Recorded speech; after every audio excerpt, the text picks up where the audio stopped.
नमस्कार दोस्तों, मोहम्मद शमी और अक्षर पटेल ने अपनी शानदार गेंदबाजी से बांग्लादेश की टीम को बैकफुट पर धकेल दिया। हालांकि इसके बावजूद बांग्लादेश की टीम ने 228 रन का सम्मानजनक स्कोर खड़ा किया, लेकिन इसके बाद भारत के बल्लेबाजों ने मैदान में चौके छक्के की बारिश कर दी। तो क्या है भारत और बांग्लादेश के इस रोमांचक मुकाबले की पूरी कहानी? आज इस वीडियो में हम आपको बताएंगे कि कैसे मोहम्मद शमी और भारतीय टीम ने मैच पर पकड़ बनाई। अगर आप भी इस प्रदर्शन से खुश हैं तो इस वीडियो को एक दिल से लाइक करें और चैनल को सब्सक्राइब जरूर करें। इस वीडियो का लाइक टारगेट सिर्फ 200 लाइक है। आज के मुकाबले में बांग्लादेश ने भारत के खिलाफ अपनी पारी की शुरुआत तंजी हसन और सौम्या सरकार के साथ की, लेकिन उनकी शुरुआत बेहद खराब रही। पहले ही ओवर की आखिरी गेंद पर सौम्या सरकार बिना खाता खोले आउट हो गए और बांग्लादेश को पहला बड़ा झटका लगा। इसके बाद कप्तान सैंटो क्रीज पर आए, लेकिन हर्षित राणा ने दूसरे ही ओवर की तीसरी गेंद पर उन्हें भी आउट कर दिया। बांग्लादेश का स्कोर महज 2 रन पर था। टीम को दूसरा बड़ा झटका लग चुका था। इसके बाद तंजी हसन का साथ निभाने के लिए मेहदी हसन आए और दोनों बल्लेबाजों ने पारी को संभालने की कोशिश की। हालांकि भारतीय गेंदबाजों ने लगातार दबाव बनाए रखा, लेकिन तभी मोहम्मद शमी ने शानदार गेंदबाजी का प्रदर्शन करते हुए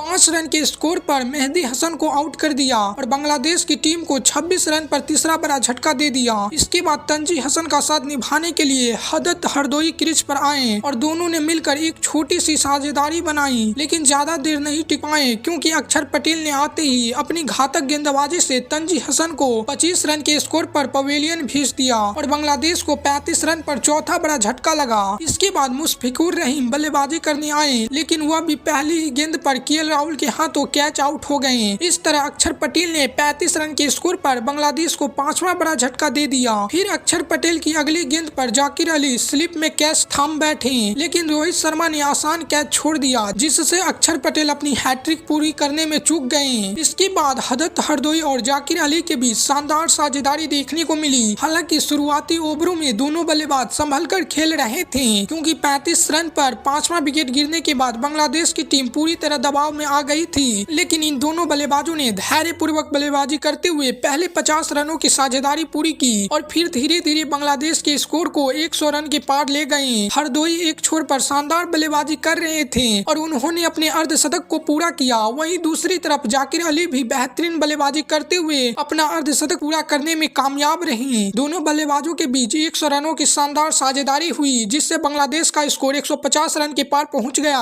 अब अंतिम ओवरों में दोनों बल्लेबाज पूरी तरह आक्रामक हो चुके थे और तेज शॉट खेलते हुए टीम को मजबूत स्थिति में ले जाने की कोशिश कर रहे थे। इसके बाद मोहम्मद शमी अपनी शानदार गेंदबाजी का जलवा दिखाया और अच्छी लय में बल्लेबाजी कर रही जाकिर अली को 68 रन के स्कोर पर आउट कर दिया। इस तरह बांग्लादेश को 189 के कुल स्कोर पर छठा बड़ा झटका लगा। जाकिर अली के आउट होने के बाद हदत हरदोई के साथ देने के लिए रिशद आए और दोनों ने मिलकर बांग्लादेश का स्कोर 200 रन के पार पहुंचाया। रिशद ने आते ही कुछ बेहतरीन शॉट खेले और दोनों गेंदों पर शानदार बाउंड्री लगाई, लेकिन वह ज्यादा देर तक टिक नहीं सके और 18 रन बनाकर हर्षित राणा की गेंद पर आउट हो गए। इस तरह 214 रन के कुल स्कोर पर बांग्लादेश को 7वां झटका लगा। दूसरी ओर हरदोई अपने शतक की ओर बढ़ रहे थे, जबकि तंजी हसन उनका साथ देने क्रीज पर आए। हालांकि वह आते ही मोहम्मद शमी की घातक गेंदबाजी का शिकार हो गए और बिना खाता खोले पवेलियन लौट गए। इस तरह 215 रन के स्कोर पर बांग्लादेश को 8वां बड़ा झटका लगा। इसके बाद तस्कीन अहमद क्रीज पर आए और हरदोई के साथ पारी को आगे बढ़ाने की कोशिश की। इस बीच हरदोई ने शानदार बल्लेबाजी जारी रखते हुए अपना शतक पूरा किया,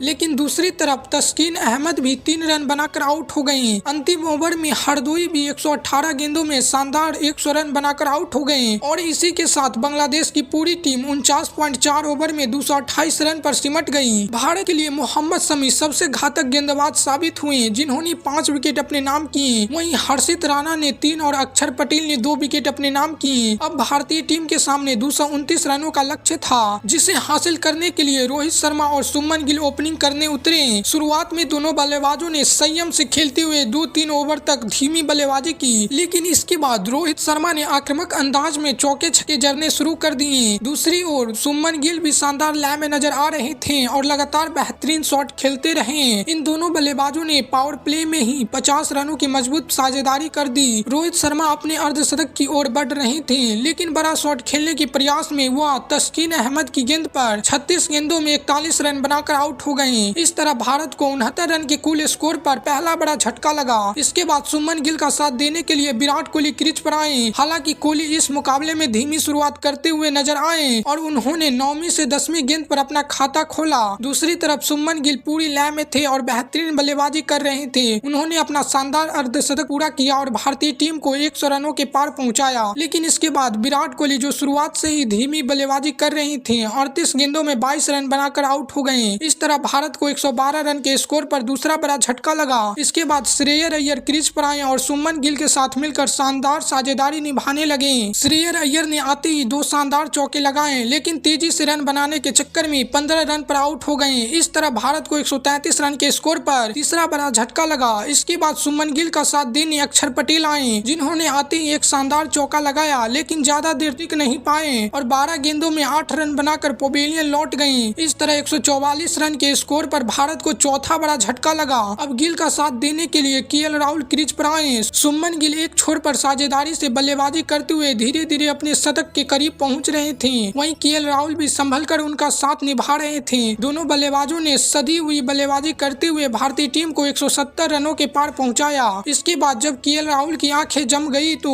उन्होंने भी आक्रामक बल्लेबाजी शुरू कर दी। दोनों बल्लेबाजों ने मिलकर भारतीय स्कोर को 200 के पार पहुंचाया और आखिर में टीम को आसान जीत दिला दी। इस तरह भारत ने चैंपियन ट्रॉफी के पहले ही मुकाबले में कोलकाता में बांग्लादेश को एक तरफा शिकस्त देकर शानदार आगाज किया।